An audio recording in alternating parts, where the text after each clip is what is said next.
DJM TV. Hi guys, welcome to DJM TV Daily News Update, your one-stop channel for everything news and gist happening in Nigeria and all over the world. This is your first time of joining us, a very big welcome. Do not forget to go a step further, like, share this video, subscribe to this channel and turn on the notification bell so you'll be one of the first persons to get notified whenever we drop any new video. Now let's take you straight up into the main news.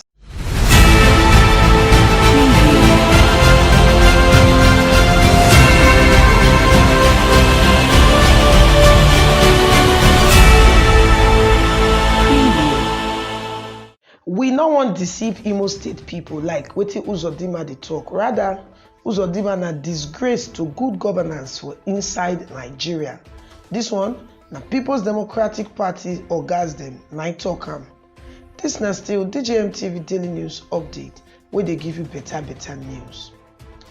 The People's Democratic Party for Imo State don come outside court to say the governor of the state, Hope UZODINMA, don cause kata on top of the good foundation wey be like say dem lay for inside the state on top of good governance. The person wey talk this one on behalf of the People's Democratic Party na be Oga Emenike, wey be the state publicity secretary of the People's Democratic Party. For inside their statement, they talk say na for inside January 2020 na they thief the mandate of the Imo State people, carry and give the illegitimate senator Hope UZODINMA to become the governor of the state, and since that time Imo State life never ever remained the same. Make I yarn una a full statement.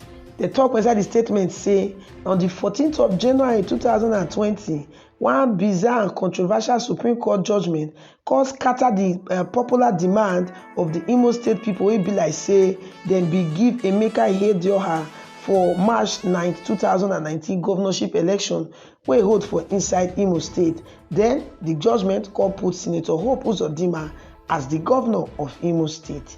And this one never sweet Imo State people for belle since, because since when UZODINMA become governor, he say all the bad things just dey happen so now without remorse.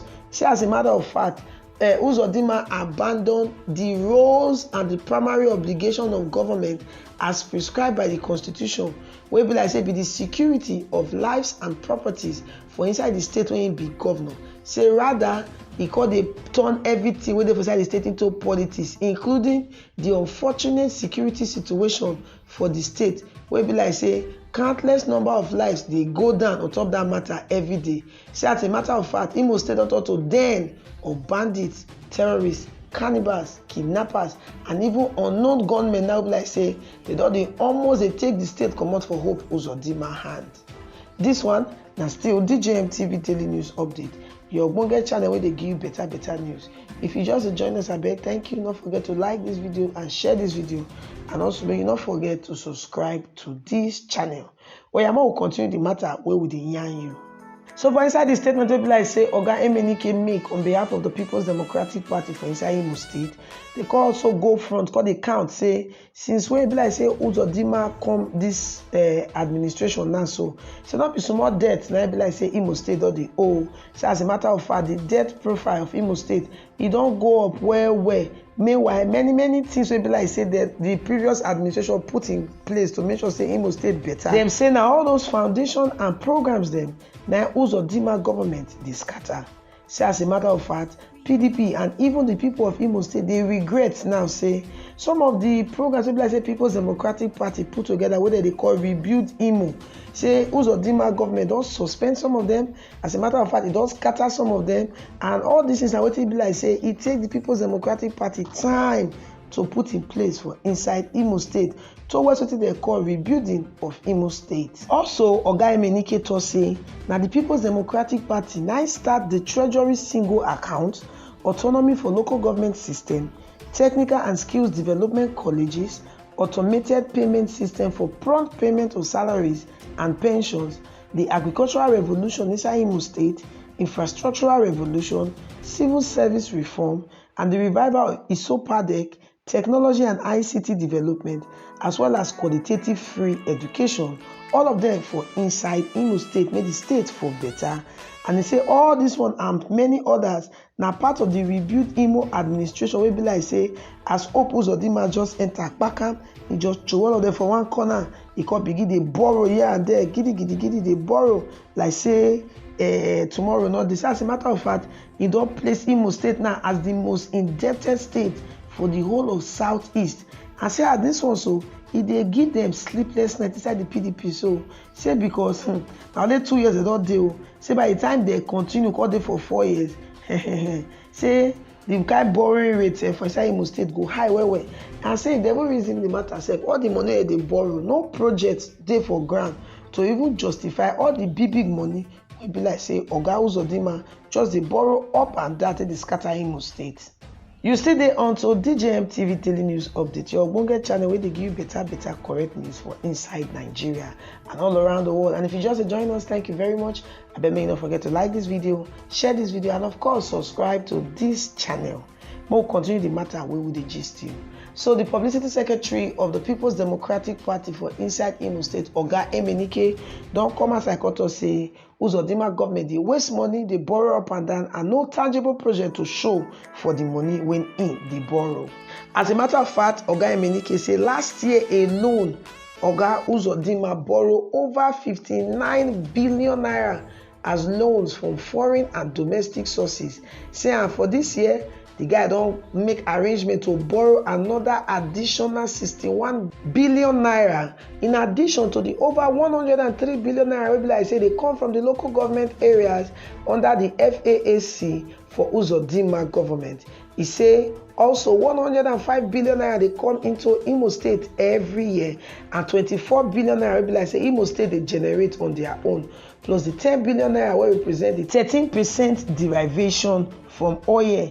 He say the thing dey very heartbreaking. Say with all these monies wey dey enter Imo State, plus the one wey UZODINMA dey borrow, nothing to show for inside Imo State. Say that they use money, they do something. Say as a matter of fact, it dey very obvious say UZODINMA no even get better plans for the people of Imo State. He no even get policy, he no get direction of where they go, he no even get where they carry the state they go. He just dey do anywhere wey belle face every day when he wake up. Now so the People's Democratic Party cut us the thing they pain them well say because for the past 2 years wey UZODINMA don dey for power as governor, say UZODINMA don turn the state to borrow state number 1, don turn Imo State to unemployment capital for Nigeria. And as a matter of fact, Imo State now, you know, say for ease of doing business, say Imo State now be the worst for the Southeast. Say even within the last 2 years of the government self, nothing at all don improve. Rather, wetin e meet for ground, e dey scatter all of them. But my people, una know say when they accuse person of something, somebody must come outside call defend the person or call support the accuser. And so the Commissioner for Information for inside Imo State, Oga Declan Elmenumba, don come outside call to say all this way PDP they talk, they try to deceive the people of Imo State so that they could fit come back into power. Say as a matter of fact, a very unfortunate incident, say Supreme Court sack Emeka Ihedioha and they come make Hope UZODINMA as governor. Say this one not dey very sweet for the People's Democratic Party and all the people where they say Emeka Ihedioha must become the governor of Imo State. Say they know say the thing not sweet there for belle. Now make PDP they come aside, they call talk all this one where they talk. Say UZODINMA they do very well. Now what you made number talk. Say UZODINMA they do very well for Imo State. And as a matter of fact, the person who won't even deceive the state now be the people from the People's Democratic Party. Say a person will win only 3 local government. Could they come as I got to say they robbed me of my right as the governor of Imo State. Say which kind of talk be all those ones? Say they're very funny. Say as the 2 years anniversary of Hope UZODINMA administration they come now the People's Democratic Party could decide to deceive the people of Imo State. Say well, they no go say where they beat pikin make pikin not cry.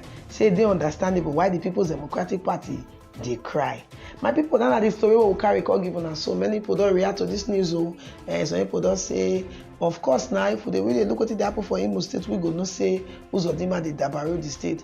While others they say, I better forget that thing. Now People's Democratic Party want to gather sympathy so that for the next election, now their candidate go win. But my people, it will still make sense if you chook your mouth, put inside the matter. May you tell us what you think on top of this matter and story what will carry could give you at this moment. So make you drop your thoughts and comment for the comment section for button. Thank you so much for staying with us till the very end of this video. Do not forget to go a step further if you've not done so. Please subscribe and turn on the notification bell. Also, do not forget to like and share this video. Do follow us on all our social media platforms on Facebook, Instagram, Twitter, and also check out our website at www.djmtv.news. Guess what, guys? From the 1st of August 2021, DJMTV offers you an opportunity to report your event from where you are on our channel. We call it Report Yourself to the World. You want to be a part of this great program? Then please click on our bio, send us a message, and we'll give you details on how to report yourself to the world. Till I come your way again with another exciting edition of DJMTV Daily News Update, I remain your host, Lawuru Favor. Yeah.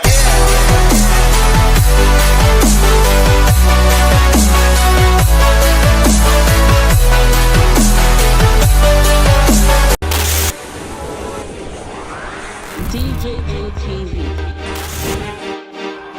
DJMTV.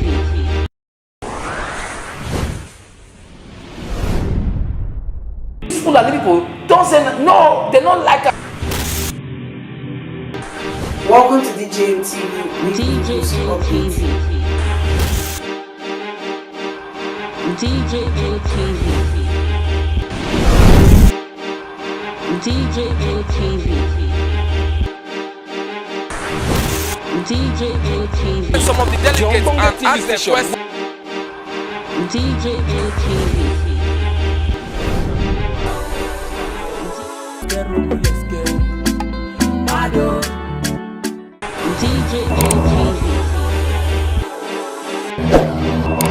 DJMTV. DJMTV.